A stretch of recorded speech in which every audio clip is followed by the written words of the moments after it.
के पाए गुसाई भूतल पड़े लकुट की गाय।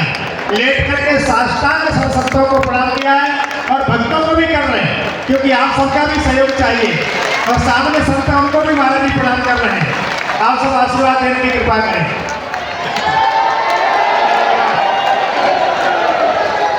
कुछ महाराज जी प्रस्तावना के रूप में पूरा करते हैं। कुछ महाराज जी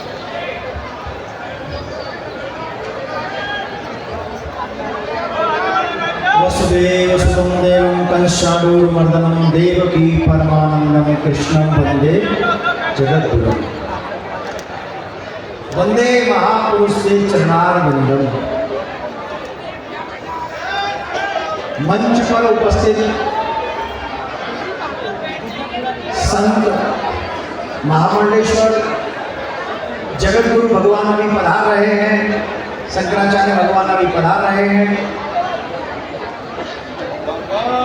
धर्माचार्य, कथाकार, धर्म प्रचारक,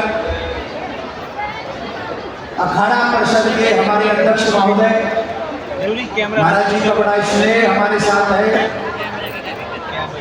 और महाराज जी पूरे अखाड़ों को लेकर पहुंचे हुए हैं, ऐसा समझना चाहिए। तेरे अखाड़े यहाँ पर इस समय पूज्य गीता मनीषी श्री ज्ञानानंद जी महाराज हमारे मध्य में उपस्थित हैं। अब मैं एक एक नाम लूंगा तो बहुत नाम है इस मंच की शोभा बढ़ाने के लिए। वृंदावन से, हरिद्वार से, काशी से, प्रयागराज से अनेक अनेक संत वृंद यहाँ पहुंचकर सभी सनातनियों के दर्द को बताने के लिए यहाँ पर उपस्थित हुए।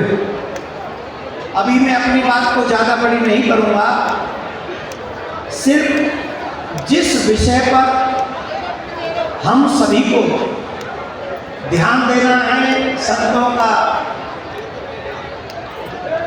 आशीर्वाद मिलेगा, वो विषय मैं आपके सामने सूक्ष्म रूप से रख रहा हूँ।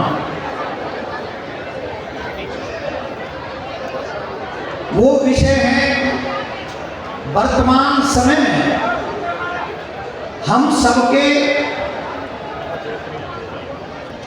श्रद्धा, विश्वास, समर्पण का विषय है भगवान की पूजा पद्धति।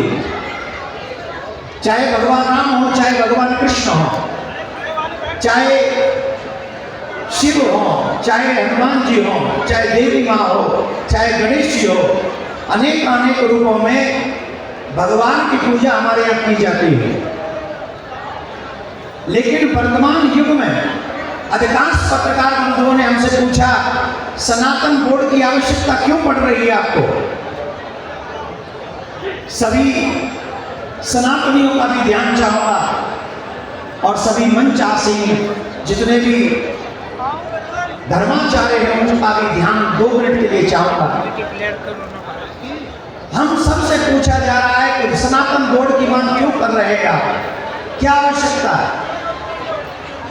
यहाँ पर धर्म को जानने वाले धर्माचार्य भली प्रकार से जानते हैं कि हमारे यहाँ प्याज लहसुन भी नहीं खाया जाता है, सात्विकता का इतना ध्यान रखा जाता है।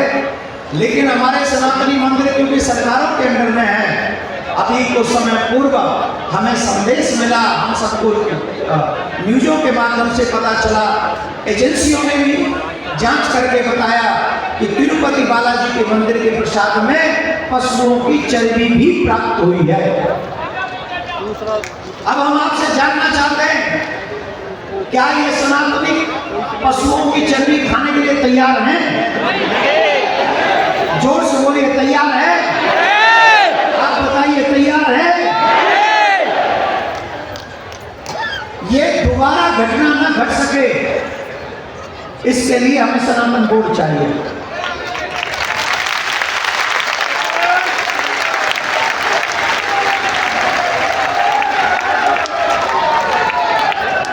दूसरी बात, हम आपसे एक बात जानना चाहते हैं कि कोई व्यक्ति को हार्ट अटैक आ गया हो और हार्ट अटैक जिस व्यक्ति को आया हो डॉक्टर वहां पर न हो और हम कह दें कि इन धर्माचार्यों में से एक को ले जाओ और इससे कहो, इनसे कहो कि ये जाके उसका ऑपरेशन कर दें। Is it possible? संभव है? जवाब दीजिए, संभव है?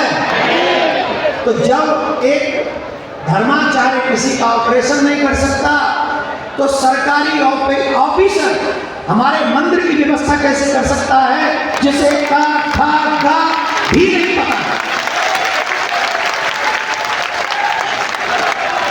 इतने धीरे बोलोगे तुम्हारी आवाज नहीं जाएगी सरकार में।